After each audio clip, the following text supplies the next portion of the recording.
Today I want to be talking to you about diabetes and how it affected my life. So basically, my diabetes started when I was, I'd say around 5.5 years old, if I remember correctly, and it was a weird experience. I mean, I was sleeping in my parents' room because I was really young at that time, and I was scared to sleep alone.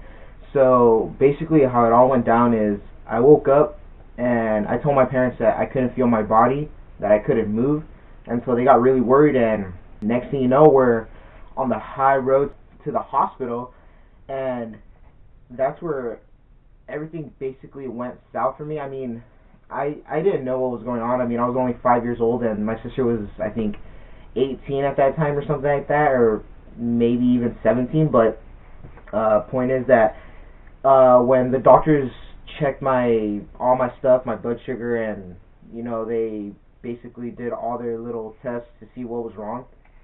Essentially, what they told my parents was that your son is diabetic and he has type 1 diabetes. And it was shocking. I mean, I didn't know it, but I can tell that it was bad because my parents were crying and my mom was sobbing, and I was just like, well, why are my parents crying? And I mean, it was early in the morning. I think it must have been like before 2 when all this happened, like 2 in the morning. So they ended up telling my parents, and next thing you know, I was in the hospital, I think, for about a week, and they were just checking up on me, making sure that I basically wasn't dying.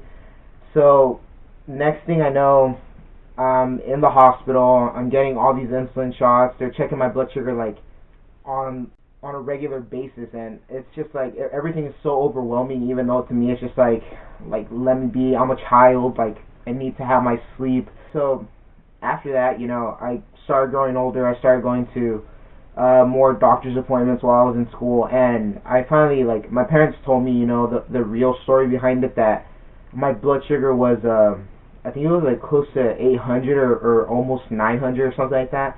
And I told them, I was like, I guess the doctors had told my parents, and I think my sister too, that if I wouldn't have woken up, I literally could have been dead.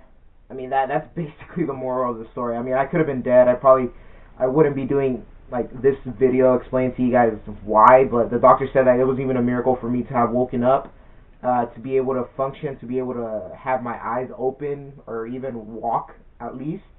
And he said that I should have been in a coma or possibly could have died in my sleep. I mean, that's literally what would have happened, or worst case scenario. So then after that, the years went by and I started going to school. My blood sugar was still way out of control.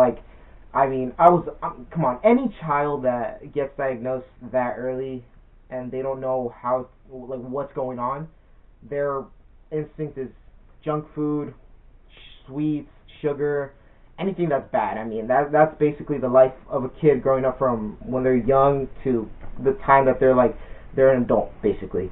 But for me, it was different. I had to basically reduce all of that. I could only eat it when my blood sugar was low. So it was really hard. I mean, I'm talking about super hard for me. And I would see my friends, eating bags of hot Cheetos, Sour Patch Kids, Skittles, and I mean, any kid would want that. So time went by, and it was crazy. I mean, my life growing up in elementary school, junior high, and high school, it was crazy. I mean, I've had my fair share of scares and all that stuff, and yeah, I've scared some teachers and staff members, but to me it's just you need to relax. So now that I'm 20 years old, I've been living with diabetes for about 15 years, I'd say, almost 16, and it's slowly beginning better. Not to the point where it's okay, you're almost diabetes free. No, it's nothing like that. I mean, once you have diabetes, it's probably that you're gonna have it for the rest of your life, unless you really take care of yourself and literally just make something happen. Because diabetes, what it is essentially, is it's your pancreas. Well, for type 1, it's your pancreas not working because it doesn't produce insulin.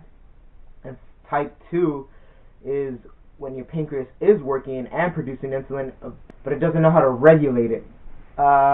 So that one's a little bit, it's easier to control, but at the same time it's harder because type 2 mostly occurs in adults and type 1 occurs in children, and I was just very unfortunate to have gotten it because nobody in my family like never had diabetes. So it was just really rare, and I mean, till this day I'm still the only one with it. But I mean, it's a live and learn situation, you know. Nothing's ever planned. You don't expect it. So I mean, now that I'm 20 and now that I'm in college, I mean, I'm a young adult.